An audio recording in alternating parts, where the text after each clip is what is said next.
In verità io ti dico, proprio tu oggi, questa notte, prima che 2 volte il gallo canti, 3 volte mi rinnegherai.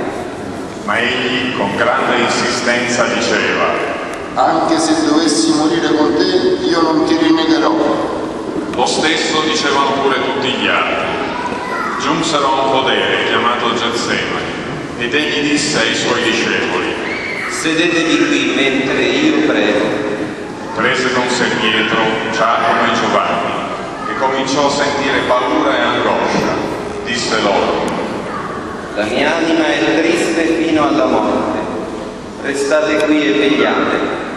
Poi, andato un po' innanzi, cadde a terra e pregava che, se fosse possibile, passasse via da lui quell'ora, e diceva: Abba, Padre, tutto è possibile a te, allontana da me questo calice, però non ciò che voglio io, ma ciò che vuoi tu.